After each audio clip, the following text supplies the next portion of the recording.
그때 그 시절로 돌아가 옛날 뉴스를 이야기합니다. 그때 그 사람 상지대학교 이종우 박사 나왔습니다. 어서 오십시오. 예, 안녕하세요. 오늘 가져온 옛날 뉴스는 뭡니까? 예, 안철수 전 의원이 대선 출마를 선언했죠. 예? 예, 그래서 안철수 의원이 출마한 것을 기점으로 해서 한번 제3지대 후보들이 지금까지 어떤 사람들이 대통령 선거에 나섰는지, 예? 그 사람들이 어떻게 됐는지 그런 이야기들을 좀 해보려고 합니다. 정주영, 문국현 이런 분들이 떠오르네요. 네. 예. 이 제3지대라는 게 결국에는 거대 양당의 정치, 그리고 보통은 진보와 보수로 나눠지는 이런 정치 상황에 대해서 이제 환멸을 느낀 사람들, 혹은 여기에 대해서 또 다른 이야기를 해보겠다라고 하는 사람들이 이제 정치에 나서는 것을 보통 제3지대라고 통칭을 하거든요. 그래서 대한민국처럼 이렇게 정치 혐오, 국회 혐오가 심한 나라는 처음에 제3지대 후보가 반짝 뜬다. 네. 그러나 결과적으로는 다 실패한다. 다 실패했죠. 그러니까 결국은 제1당, 제2당에서 대통령이 나온다 이 말이잖아요. 그렇죠. 거기다가 이제 제가 마무리할 때 좀 얘기하겠지만 제3지대가 결국엔 중도층을 바탕으로 해서 나서려고 하는데 이 중도층이라는 사람들이 정치에 대해서 고관여층이 아니잖아요. 그러다 보니까 투표를 열심히 하는 사람들이 아니라는 얘기죠. 그러니까 겉으로 대선 전에는 어떻게 보면은 되게 그게 커 보이는데 실질적으로 거기에 대해서 대선의 판에 접어들면은 그 사람들이 투표장에 가지 않으니까. 예. 제가 중도층은 신기루와 같은 존재다 계속 주장했던 건데 결국은 중도를 잡겠다고 대통령 선거에서 노력하면은 결국은 진다. 거기다가 거대 양당은 이미 자기 집이 있기 때문에 중도층으로 확산을 하기가 굉장히 편하거든요. 그러다 보니까 거대 양당에게 다시 그 지분을 빼앗겨버리는 그런 상황이 생기는 거죠. 예. 자, 그러면은 한국 현대사에서 제3지대를 표방하며 등장한 첫 정당 혹은 첫 인물은 정주영 전 회장이라고 말할 수 있습니까? 예, 정주영 회장이 보통 그렇게 평가를 받는데 저는 이 원고 준비하면서 예전에 이만섭 씨도 좀 생각이 났고요. 국회의장 했던. 근데 그분은 이제 관변 정당 출신이기 때문에 조금 애매한 부분이 있어서 뺐고요. 이전에 초원복급칙 사건 때 제가 잠깐 말씀을 드렸지만 이 1992년 제14대 대통령 선거에 출마를 하고 그리고 통일국민당이라는 정당을 창당하는데 이때 총선도 있었어요. 그런데 굉장히 파란을 일으켰습니다.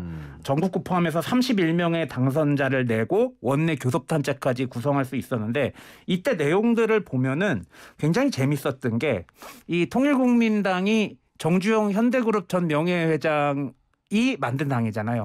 그런데 재벌해체를 공약으로 내세우고 그리고 지금도 좀 파격적이라고 할 수 있는 반값 아파트 공약, 국가보안법 폐지, 그리고 한참 이제 논란이 돼서 지금은 시행이 되고 있는 초등학교, 중학교 무상급식 이런 파격적인 공약을 내세우면서 그때 당시에 좀 돈을 잘 버는 그리고 부유층에 속해 있던 사람들까지도 통일국민당에 표를 던지는 그런 현상까지도 있었습니다.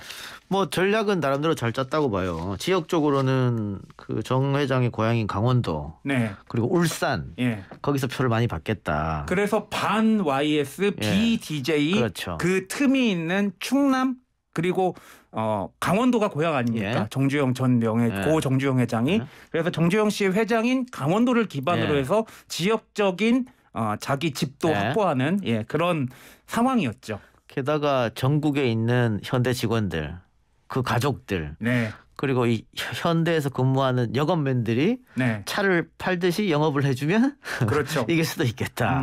내가 현대그룹과 그리고 계열사까지 다 합치면 내가 대통령이 될 수 있지. 그치 몽준아? 뭐 이런 생각을 하지 않으셨을까? 그런 생각이 듭니다. 그런데 뭐 전략대로 그런데 되지 결과가 그렇게 나오지 않죠. 심지어는 현대의 도시라는 울산에서도 득표율이 정말 안 나왔거든요. 근데 그도 그랬을 것이 당시에 노동운동이라든지 노조결성이 활발해지고 정주영 씨에 대한 반감도 굉장히 심했던 상황에서 그런 계산까지 못한 게 아닌가라는 생각이 들어요.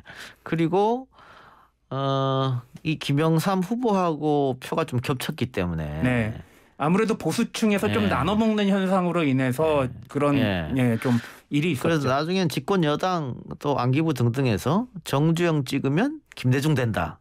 네. 뭐 이런 또 맡아도 소문도 퍼뜨리고. 거기에다가 뭐 울산의 예를 잠깐 들었지만 울산 지역 이제 구청장인가 이제 그 공직자가 정주영 씨에게 죄송합니다. 제가 도저히 안 되겠습니다. 위에서 압력이 많이 들어옵니다. 이런 얘기도 있었다고 전해집니다. 자, 그래서 결국은 대선에서 패했는데 네. 대선에서 패하고 정부 여당으로부터 굉장한 응징을 받죠. 예. 현대그룹 계열사가 세무조사를 받았고요. 정주영 씨 본인도 선거법 위반 등으로 수사를 받고 그러다 보니까 통일국민당 소속 국회의원들이 한두 명씩 탈당을 하기 시작하면서 본인도 정계에서 떠날 수밖에 없었고 그리고 통일국민당은 훗날 김종필의 자유민주연합에 흡수되면서 역사 속으로 사라지게 되었습니다. 더 버텼으면 현대가 해체될 수도 있었어요. 당시 상황에서. 그렇죠. 굉장히 크게 다칠 뻔했고 다쳤죠. 알겠습니다. 그렇게 해서 어쨌든 돌풍은 불었습니다마는 마지막에 실패로 끝났고. 그렇죠. 그 뒤에 또 누가 있나요?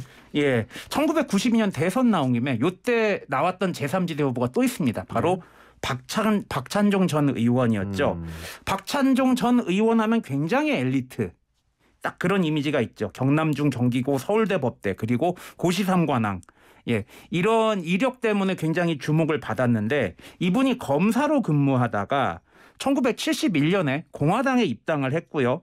그런데 11.6 사건이 일어난 이후에 공화당이 야당을 각오해야 된다면서 정풍운동을 펼치면서 제명을 당합니다. 근데 이게 참 공교로운 게 보통 이런 얘기 있잖아요. 1945년 8월 16일부터 독립운동하는 사람들 있다고.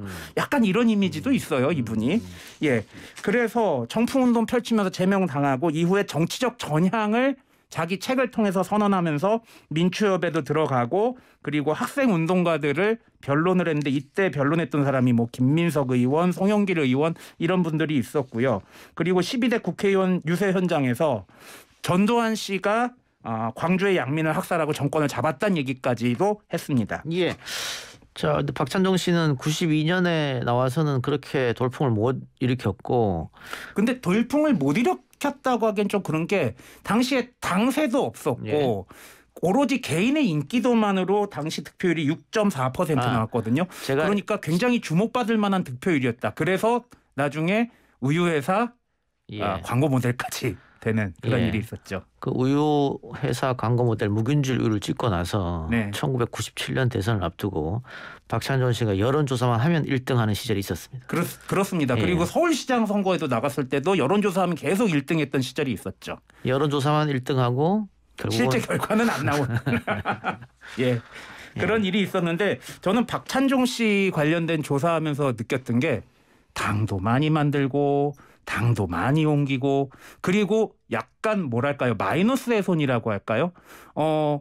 이회창 후보 밀었다가 이회창 후보 떨어지고 자기가 당 만들어서 출마했다 자기가 떨어지는 굉장히 좀 당선과 거리가 먼 결과가 계속해서 나왔습니다. 당시에 그 여의도에 박찬종만 들어가면 당이 깨진다 그런 말이 있었죠. 그런 얘기가 있었죠. 그래서 뭐 안철수 후보하고 비교가 되는 경우가 굉장히 많죠. 그리고 이전에 정주영 씨도 약간 좀 그 기업을 기반으로 해서 나왔다는 점에서 좀 공통점이 있다는 얘기도 있습니다. 안철수 후보도 안철수만 들어가면 당이 깨진다. 박찬종이랑 비슷한 거 아니냐라고 이모 평론가가 이야기하고 다녔었죠. 근데 제가 박찬종 전 의원의 행보를 이렇게 보면은 지금 요새도 나오는 게 뭐 독도 주권 관련된 발언 그리고 유튜브 하시거든요 요새. 그래요? 근데 이게 약간 좀 주목받고 싶어 하는 것이 아닌가. 내가 좀 대장이 돼야 된다라는 생각을 하시는 것이 아닌가. 그런 예상이 좀 들었어요.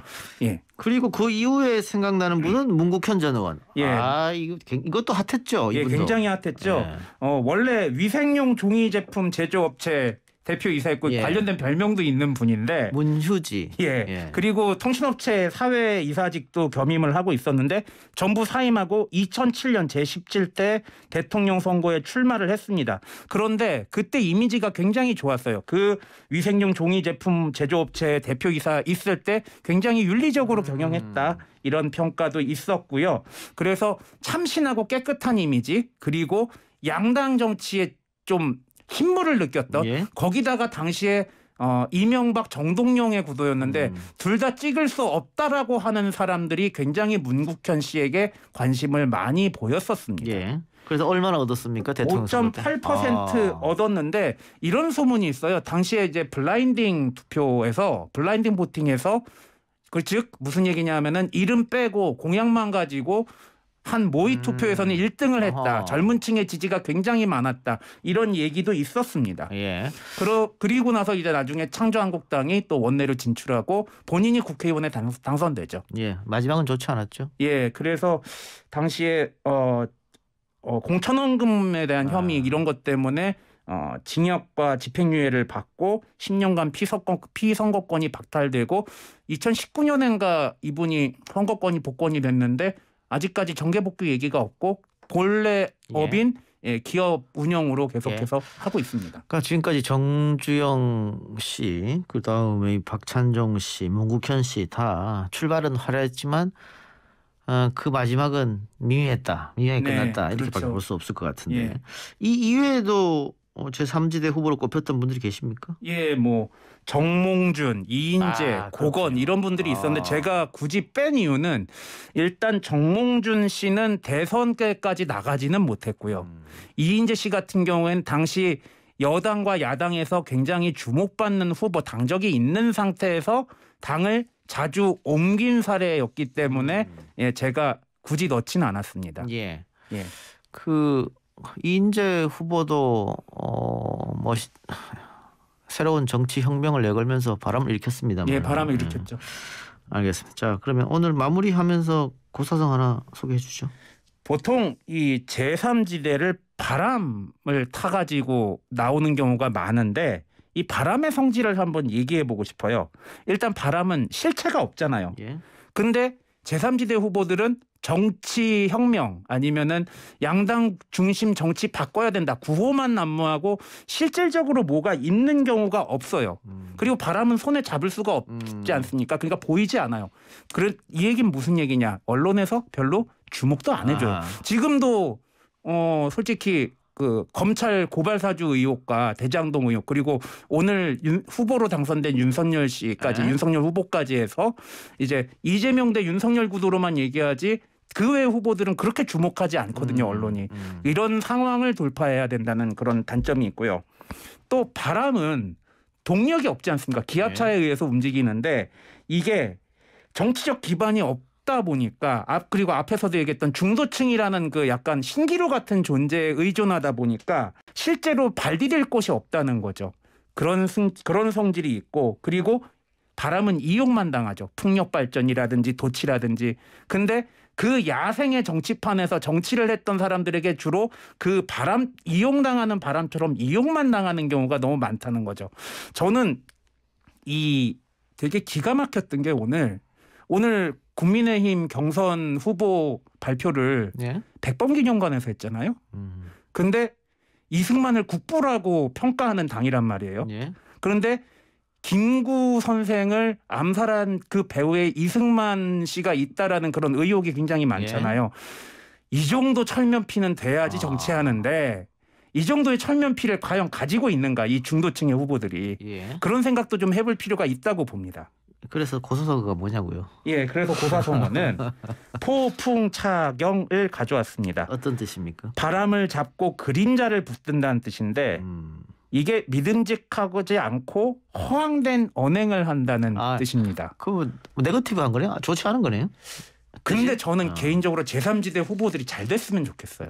이게 왜냐하면은 정치에 대한 혐오가 그만큼 뿌리 깊이 사람들에게 박혀 있다는 얘기거든요. 계속해서 제3지대 사람들이 나온다는 건.